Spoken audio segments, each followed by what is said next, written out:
Hello and welcome back to my channel. I'm Jenny, and today I'm going to be showing you just a very brief overview of some of the materials that I'll be using over the next couple of weeks doing Christmas in July, which I haven't done before.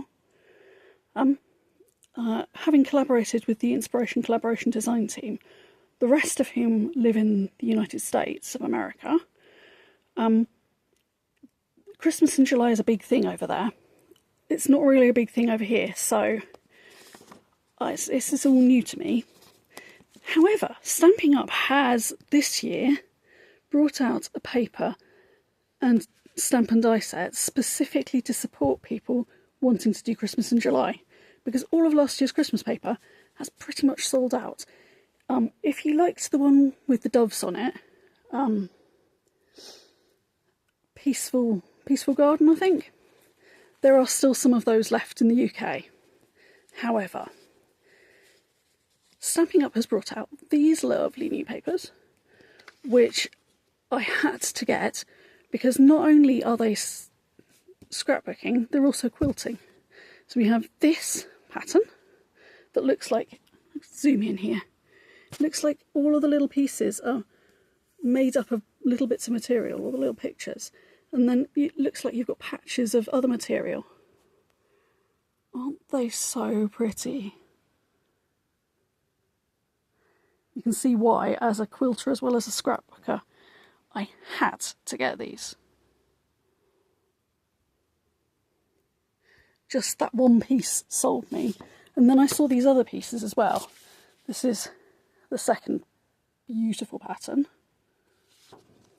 And then there's this one with birds. The red ones are meant to be cardinals, which are a very Christmassy thing that they have in the USA, like we have robins.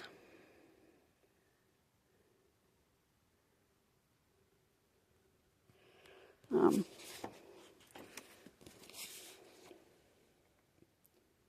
we go. And this is a really, really gorgeous star pattern. And what I'm thinking of with this one is that because the edge, if you look, cuts off just beside where the black dot would be, I'm thinking that maybe I would cut off just outside where the black dot is and then have it as a frame, or mount another bit of paper on where, just over where the black dot is, and then I can have this as the frame and use the middle bit for something else. But again, look, they've mixed up the different fabric patterns, which is absolutely, it's just gorgeous. I love this paper. And then there's this big headline pattern, which I have already decided that I'm going to use in a few different ways on different layouts. So one of those, this is why I'm filming this now, because I am going to cut this piece up and use it in 3 different ways over the next couple of weeks, and I wouldn't be able to show you all the bits of paper after I've done that. And this again is the quilter, is the star, quilted star, beautiful. And look at the detail on the white bits. They've got different fabric patterns as well on those. How cool is that? And then the backs are very versatile Christmassy ones. So this has the new Peaceful Pine as its background, and Old Olive is the lighter green. I don't know if you're going to pick that up because I've got bright sunlight coming in through the window today. Not complaining, loving it. It is great. And then this is Secret Sea, which very interestingly, I'll show you in a moment, but very interestingly it changes what colour it looks like. And this paper really demonstrates that beautifully. Although, again, I don't know if it'll pick up on the camera in this light. Loads of different types of snowflake. And then this is on Old Olive. And these little, some of the leaves are in Secret Sea, and some of the leaves are in Peaceful Pine. And that one would absolutely do very nicely for any season of the year. And then this is a red. It's a really bright red. I believe that it is real red. I'm not quite sure though. It's coming out quite pink toned on my phone. But if you look, it's got little X of dots on it.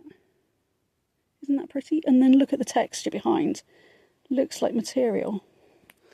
So they've really, really gone down the fabric route here. And then all these little candy canes. I don't know if I'm the only one who's still got the little peppermints from last year, but when I use this paper I will absolutely be bringing those back out. And then this is, again, could be used any time of the year. It's Peaceful Pine, and it's got basic lines on it in probably the light side of Peaceful Pine. I haven't got my two-tone to hand. And then to supplement that, I'm going to use this because I've got most of a sheet left from last year. This is the Keeping Tradition sticker sheet from last year. Particularly liked it because it's got all of the numbers on it. So you can do something with all the days or make a calendar or something. I've also got these pieces that I've cut out.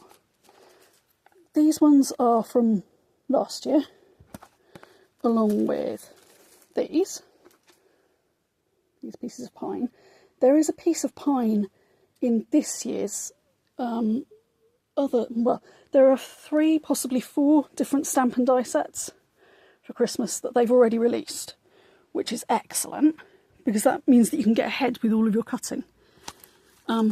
But as well as these pieces of pine, hang on, let's move that one out of the way and then you can see what I'm looking at. Okay, so got the bits of pine, got the big leaves, and then I've got these little leaves that I picked up from an older die set that I've got. It is a Stampin' Up one. It's a couple of years old maybe. And then I've again got that in 2 different colours. I went for garden green, and I'm not entirely sure what cardstock that one is. It's one that I picked up from my stash that looked good. It's slightly darker than the Peaceful Pine, which is what I was hoping for. So yes, I picked it up from my stash, and I do not know where I got it from originally. But now, I went for these hollies for a very specific reason. I will show you the stamp and die set that I got. Here we go. The one that I got this year, the one that I got from this year's lot, was this, which is the dies. And I'll get them out in a moment because just the picture on the front doesn't do it justice. But if you look, it's got these little hollies and some berries, which I thought would go very nicely with the big holly as well.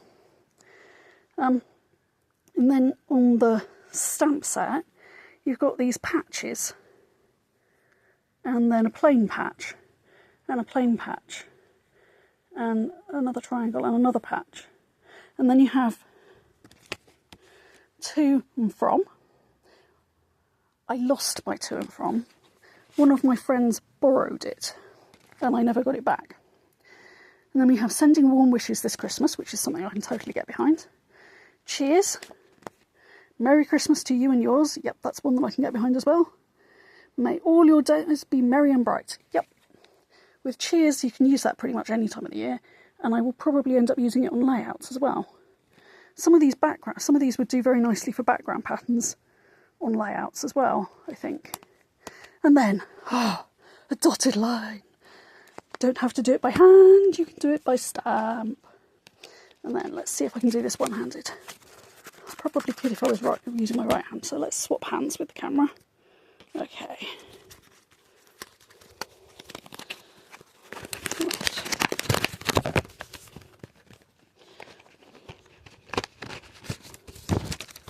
Right. Okay. So, ooh, all the anticipation. Okay. So, I'll bring the little thingy over as well. There we go. So you've got a big outline stocking shape, which is this. And then you've got a bit that you can put over the top of it, which is that. So you can do your red stocking with a white furry bit on the top, because don't forget we've got the velvet paper. We've got last year's velvet paper, which is red and green and white, and this year's velvet paper, which is pink and white and a different green. And then look at these. This is a quilter's dream. If you're wanting to put quilting in your scrapbooking, you can absolutely match your pattern with those. And then you can do an easily done stocking. And then in these ones, you could use, where is it? One of these patterns.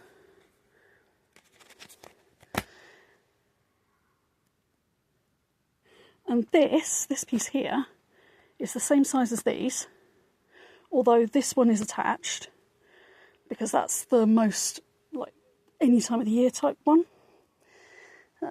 You can add those two on top maybe. And then these, I was thinking that I'm going to use that one at least, to cut holes out of the bottom of one of my layouts. I was thinking about that one as well. That would work really nicely for that as well. And then those are the two little hollies that I was talking about. There's last year's bigger die. So it's about half the size of last year's die, which is kind of cool because that gives me two different sizes. And there are the holly berries and another quilter star and some more holly leaves, so you can cut 4 out at once. How brilliant. So yeah, and then there's a thing that you can put sentiments on here as well. So that's that one. That's what they will look like if you cut them out of a background. But obviously you then get the shapes as well. So you've got a whole load of trees that you can then put on stuff if you use the tree one. Okay, so that's my very exciting Christmas stuff that I'm going to use. But my other very exciting thing that arrived this week, I could not think what on earth was coming from America, like directly to me from the US, because usually when I get Stampin' Up things it comes from Germany because I'm in Europe. And then I opened it and it was this. I am now Bronze Elite. Yay! So yes, they send you a nice little pin badge every time that you go up a tier. So that is the little stash. Take that one out of the way and you can see that. And I've popped some gingerbread at the end because I might dig out my gingerbread stuff from last year as well. And I will probably be using a little bit of those as well. So that's my introduction to Christmas in July 2026. Thanks for watching. See you next time. Bye.